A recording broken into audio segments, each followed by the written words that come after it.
Good afternoon. My name is Daniel Zarrilli. I'm the Chief Climate Policy Advisor here in New York City, and it's my pleasure to be here as part of the Future Forum. In New York City, imagining the future really starts with reckoning with our past and our present in order to know where we're heading. And in New York City, the way we've done this is through our OneNYC long-term strategic plan, something we call OneNYC 2050, which we released in April 2019 under the banner of New York City's Green New Deal. But again, starting with where we're going requires looking back a little bit and reckoning with the present that we're in right now. Of course, we're in the midst of some overlapping crises here in New York City and around the globe that really highlight the deep inequities in our society, inequities of health, wealth, of issues of how our government serves our population. And of course, as we're thinking about recovery in this moment, it's important to not just come out of this moment with how we were, but to really think hard about who we want to be and to not just return back to the status quo. And so as we're thinking about green recovery here in New York City, it's important that we are really focused on the job-creating investments in clean energy, in resilient infrastructure, and environmental justice that's going to accelerate the economic recovery that we so need, the jobs that we so need to come out of this moment. And for us, that also means taking a hard look at our strategic plan and really refocusing our efforts along those lines. And in April 2019, we put out a long-term strategic plan, our Green New Deal, that is organized around three major themes. One, that we need to confront our climate crisis and address the longstanding health and wealth inequities in our society, as well as strengthen our democracy to be prepared for all the manner of threats and shocks that are coming our way as a city. Well, let's take a look back at what how we came to this plan and what it means. So New York City is still a growing city. We are going to be 9 million people by 2040. Of course, there's going to be ups and downs in that, but we are still very much growing and heading towards a record population here in New York City. Economically, we've seen that over the last several decades, working families have not shared in the economic gains that we've seen in our economy. And of course, during this pandemic, that's been highlighted to the extreme. And the racial disparities within those numbers are incredibly clear. When we look at the poverty rates here in New York City, still far too high, above 40%, being stressed during this pandemic as well, and driven by racial inequities. We see Black and brown New Yorkers have much higher rates of poverty and near poverty here in New York City than white New Yorkers. And this manifests itself in housing. Housing unaffordability continues to be a key challenge to the city. And of course, we're facing an eviction crisis all across this country.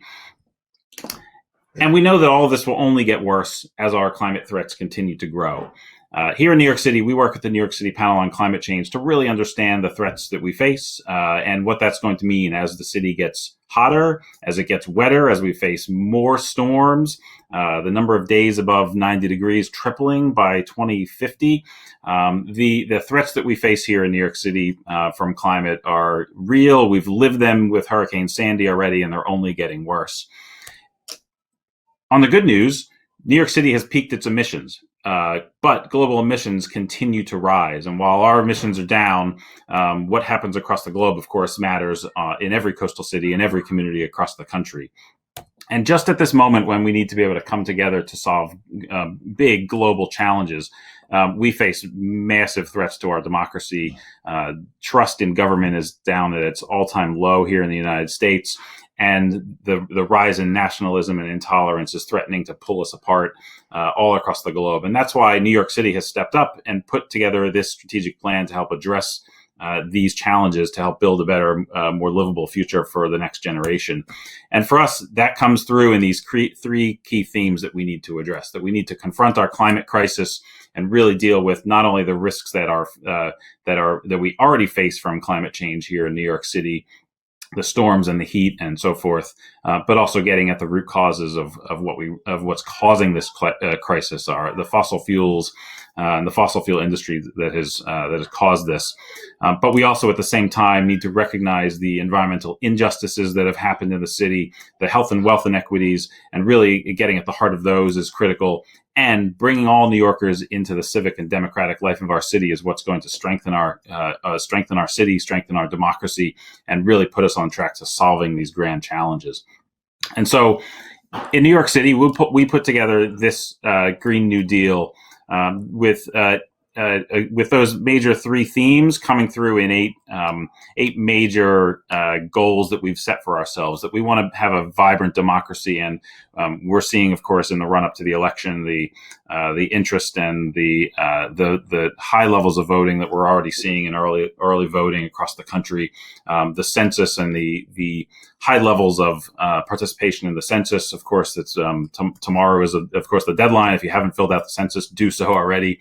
But also other key themes around building an inclusive economy, thriving neighborhoods, achieving healthy lives here in New York City, equity and excellence in education, and making sure that we're creating the pathways into that inclusive economy with our education system, securing a livable climate for the next generation, ensuring efficient mobility and modern infrastructure, both physical, digital, public health infrastructure, all of it that we know we need in this moment. These are the core themes that we've taken on in New York City in order to really secure that Green New Deal and that long-term future for the city. But let's go a little deeper on the climate components of this. So what we've laid out on the path forward of really confronting our climate crisis, we need to achieve carbon neutrality by 2050 or sooner. That's going to require that we secure 100% clean electricity here in New York City. That's going to come from a variety of sources. Solar for sure, wind, both onshore and offshore, as well as hydropower. But it means we need to retrofit our buildings. It means we need to use energy more efficiently. And the most recent building retrofits law that passed here in New York City is a world-leading effort to really deal with the highest source of greenhouse gas emissions that we have here in New York City, which is our buildings. And we also need to do this across our waste and our transportation systems as well. At the same time, we need to strengthen our resiliency, and we're investing $20 billion right now in the kinds of protections we need against the storms and the heat that we know are only getting worse here in New York City.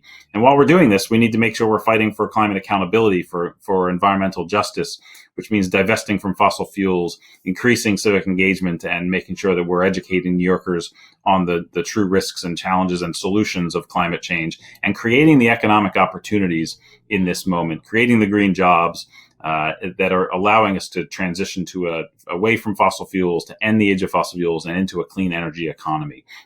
I'm going to go a little deeper on what it's going to take to help achieve 100% clean electricity here in New York City. First, we've recognized in OneNYC that in order to get to carbon neutrality and electrify our city, we're going to literally need to electrify everything.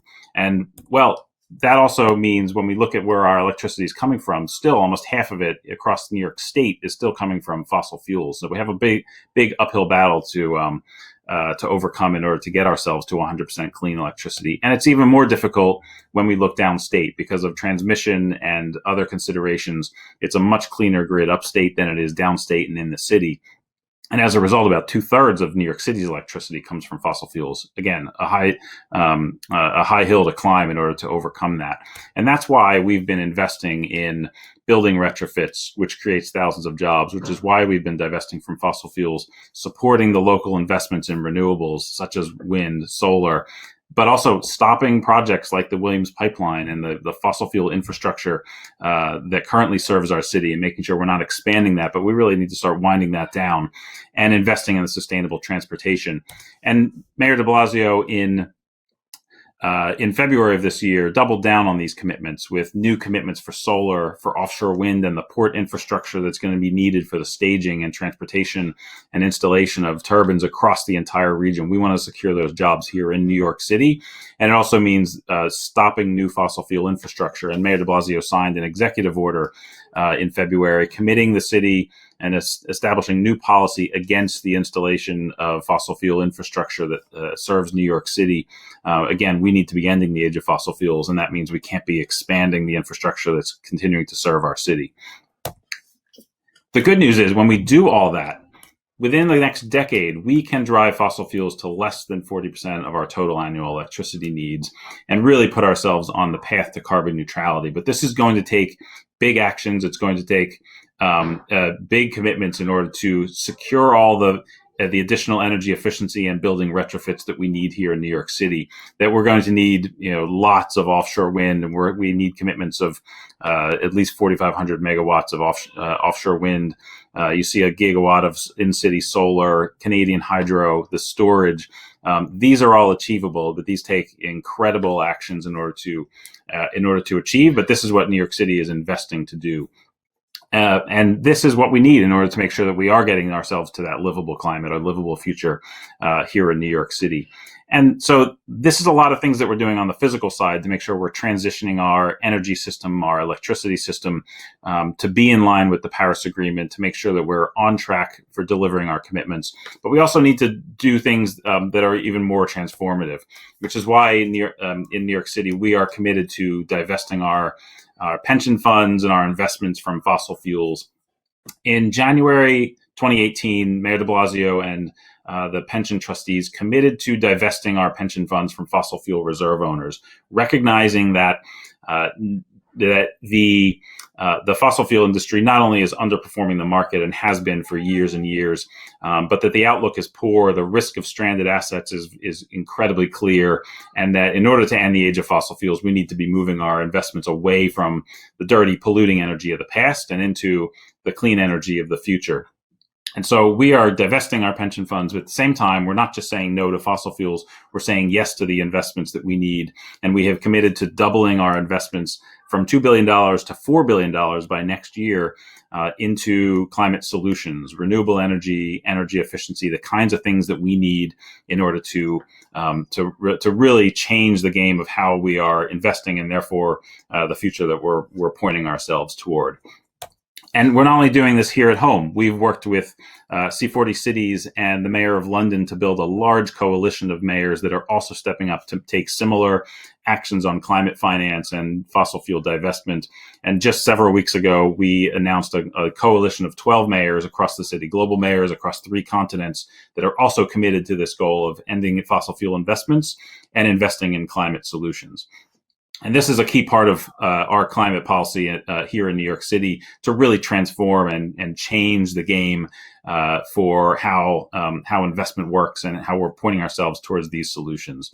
At the same time, of course, we're doing this in a way that helps achieve our inclusion agenda here in New York City. And this means creating jobs, building the pipelines to those jobs through our school system, guaranteeing healthcare for every New Yorker, and doing so in a way that builds a stronger democracy, expanding voting rights, making sure that we are doing everything we can to secure what we need out of the census, and pursuing global leadership, not just here at home and at the UN, but also in coalition all across the globe. And one really fascinating area where this all comes together is in a project that we have on Rikers Island, where we've committed to closing a set of jail complexes on that island that have been a stain on our city, but that the future of that island, where we're pointing towards, is a reimagined Rikers Island that can help us meet our goals of climate justice, of addressing economic equity and fairness, redressing the past harm to justice-impacted communities. It's just imagine the possibilities of building renewable energy, wastewater treatment, organics, composting, urban agriculture, and in a way that creates jobs for those that have been hit most hard from our criminal justice system. And I think it's an incredible opportunity how all these themes of confronting our climate crisis, addressing our inequities as a city, and strengthening our democracy really comes together in a really powerful way. And so this is the green recovery that we're talking about in this moment. Again, it's those job-creating investments in clean energy, resilient infrastructure, environmental justice to accelerate our economic recovery and build a strong and fair future for New York City. Thank you very much.